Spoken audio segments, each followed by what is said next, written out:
A'udzubillahi minasyaitonirrajim. Bismillahirrahmanirrahim. Tuan-tuan dan puan-puan yang dirahmati oleh Allah. Masal Muslim meyakini bahwa Ramadan adalah salah satu wadah penghapus dosa. Dalam artian, setiap perbuatan dosa yang sudah kita lakukan dan dicatat oleh malaikat, Rakib dan Atid, atau kiraman katibin, lalu mereka menghapus catatan itu sehingga bersih kembali seperti catatan bayi baru lahir. Sebagaimana penyimpangan pemahaman dari hadis Nabi yang mengatakan, "Man shoma Ramadanan imanan wahtisaban akhraja min zambihi kama kharajan nasa min butuni ummahati." Siapa yang berpuasa dengan penuh perhitungan yang dilandasi dengan keimanan, maka mereka akan keluar dari dosanya seperti bayi baru lahir. Ini adalah kesalahpahaman dalam memahami hadis tersebut. Yang memahami seperti itu, tolong dikaji kembali hadisnya. Siapa yang disamakan dengan bayi dan siapa yang disamakan dengan perut ibu. Lalu bagaimana kias yang benar di dalam memahami hadis tersebut. Tuan-tuan dan puan-puan yang dirahmati oleh Allah. Allah syariatkan puasa bukan untuk menghapus catatan dosa, tapi adalah menghapus dosa. Kami sudah jelaskan di dalam video yang berlalu tentang hakikat dosa. Dosa adalah perbuatan melanggar undang-undang Allah yang berpangkal dari karakter maksiat. Terutama adalah karakter dusta. Tuan-tuan dan puan-puan yang dirahmati oleh Allah. Dosa bukan untuk dihapus-hapus catatannya. Tetapi dosa itu adalah untuk ditinggalkan. Sehingga dosa itu hapus dari karakter kita. Di dalam surat Al-An'am, surat yang ke-6 ayat 120, Allah sebutkan, "Wazaru zahiral ismi wa batinah." Jauhilah perbuatan dosa itu, baik lahir maupun batin. Jadi perbuatan dosa Allah perintahkan agar dijauhi. Bukan dihapus-hapus. Dosa tidak bisa dihapus, kecuali hanya bisa dijauhkan. Tuan-tuan dan puan-puan yang dirahmati oleh Allah. Juga di dalam surat yang keempat, An-Nisa ayat 31, surat yang ke-53, surat An-Najm ayat 32, kembali Allah ulang. Siapa yang berhasil menjauhi perbuatan-perbuatan dosa dan perbuatan keji, maka kesalahan-kesalahan ringan Allah akan mengampuninya. Inilah yang dituju dengan puasa, yaitu pembentukan karakter takwa. Seandainya tahun ini kita bisa meninggalkan satu dosa saja, maka insya Allah kita akan pasti masuk surga. Dosa yang dimaksud adalah dusta. Apabila kita sudah berani beragama dusta, maka kita akan berani berdusta kepada manusia, berdusta kepada negara, berdusta kepada rakyat, berdusta kepada bawahan, berdusta kepada murid, dan dusta-dusta yang lain kepada manusia dan kepada makhluk Allah yang lainnya. Tuan-tuan dan puan-puan yang dirahmati oleh Allah.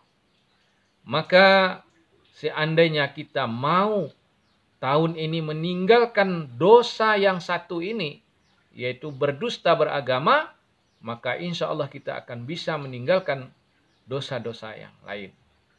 Allah mengatakan, apabila seseorang berdusta beragama, maka ibadah-ibadah yang lainnya ikut berdusta. Dalam surat 107, surat Al-Ma'un, ayat 1-7, Allah jelaskan sebagian kecil dari tanda-tanda orang beragama tapi dusta atau orang berdusta dalam beragama. Ara'aita alladzi yukadzibu biddin, fadzalikal ladzi yad'ul yatim. wa la yahuddu ala ta'amil miskin. Adakah kalian memperhatikan, sudahkah kamu melihat orang yang mengaku beragama tetapi sesungguhnya dia adalah berdusta?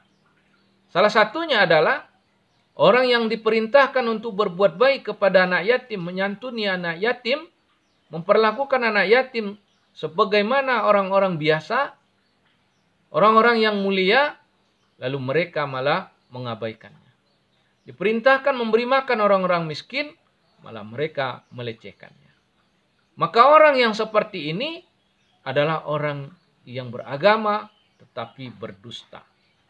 Maka kedustaan ini akan merembet kepada dosa-dosa yang lain. Maka mereka berani melakukan berbagai macam maksiat karena mereka sudah berani berdusta kepada Allah dengan kedustaan yang besar, yaitu mendustakan agama. Maka ibadah yang lainnya juga dianggap dusta. Salatnya juga dusta. Sehingga Allah katakan, fawailul lil musallin. Maka celaka jualah hasil dari salat mereka, karena salat mereka hanya yuraun, yang terlihat oleh manusia saja. Salatnya cuma lahiriah saja. Tidak sampai kepada pembentukan karakter, sehingga dengan salatnya mereka bisa mencegah perbuatan keji dan perbuatan mungkar yang mereka lakukan. Masyiral muslimin rahimakumullah, tuan-tuan dan puan-puan yang dirahmati oleh Allah. Maka umat yang mengaku beragama Islam dan mengaku beriman baru diakui oleh Allah tidak berdusta apabila kita sudah bisa menegakkan Al-Quran ini sebagai aturan hidup kita.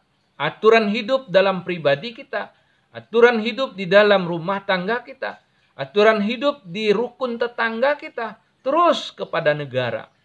Apabila Al-Quran ini ditegakkan sebagai aturan hidup, barulah kita dianggap tidak berdusta beragama. Di dalam surat yang kelima Al-Ma'idah ayat 68 Allah sebutkan, sebagaimana Allah sampaikan kepada ahli kitab, begitu Allah ajarkan kepada kita. Lastum ala syai' hatta tuqimut Taurah wal Injil wa ma unzila ilaikum mir rabbikum. Kalian tidak diakui beragama walaupun kalian mengaku beragama sebelum kalian menegakkan ajaran Allah, yakni Al-Quran sesuai yang disunnahkan oleh Rasulnya. Mudah-mudahan puasa tahun ini bisa kita menghapus satu dosa ini saja, maka Allah akan masukkan kita ke dalam surga. Mereka yang tidak berdusta beragama adalah orang yang menegakkan ajaran Allah, Al-Quran, sesuai yang dicontohkan oleh Rasulullah SAW, barulah kita dianggap tidak berdusta beragama. Maka kita berhak masuki surga Allah, sebagaimana yang Allah janjikan dalam surat 4 An-Nisa ayat 122. Walladzina amanu wa amilus salihat sanudkhiluhum jannatin tajri min tahtihal anhar khalidina fiha abada wa'dallahi haqqan wa man asdaqu minallahi qila. Adapun mukmin yang beramal soleh, yaitu orang-orang yang bertakwa, yakni orang-orang yang menegakkan Al-Quran sesuai sunnah Rasul, mereka inilah yang pasti kami masukkan ke dalam surga, yaitu kehidupan yang makmur gemah rifah luh jinawi, kehidupan bagaikan taman-taman yang selalu diairi oleh pengairan yang berasal dari sungai-sungai yang tidak pernah kering, maka di dalamnya mereka kekal dengan segala kenikmatan yang mereka inginkan. Mereka kekal abadi selama-lamanya di dalamnya. Satu janji dari Allah, dan Allah adalah zat yang tidak pernah mengingkari janjinya. Masyiral muslimina rahimakumullah, tuan-tuan dan puan-puan yang dirahmati oleh Allah. Mari tinggalkan dusta ini. Mari tinggalkan dusta ini, yaitu berdusta dalam beragama. Apabila kita sudah terbiasa berdusta kepada Allah, maka kita akan gampang berdusta kepada manusia. Maka inilah yang membuat umat Islam bergados, yaitu bergelimang dosa, dan mereka masih meyakini bahwa diri mereka diakui oleh Allah sebagai muslim dan mukmin. Maka bertobatlah, wahai orang-orang yang masih berdusta dalam beragama, termasuk pribadi kami sendiri, untuk bisa istiqomah dengan Al-Quran, kalau kita benar-benar ingin memasuki surganya Allah. Jikalau tidak, maka Allah mengancam dengan surat yang keempat, An-Nisa, ayat 137 sampai 145. Dan surat yang sama, surah An-Nisa, ayat 60 sampai ayat 65. Kita tidak akan diakui sebagai orang mukmin sebelum kita menegakkan Al-Quran sebagai sistem hidup kita, mulai dari sistem hidup pribadi sampai hidup bernegara. Fa'tabiru ya ulil albab la'allakum tuflihun. Wassalamualaikum warahmatullahi wabarakatuh.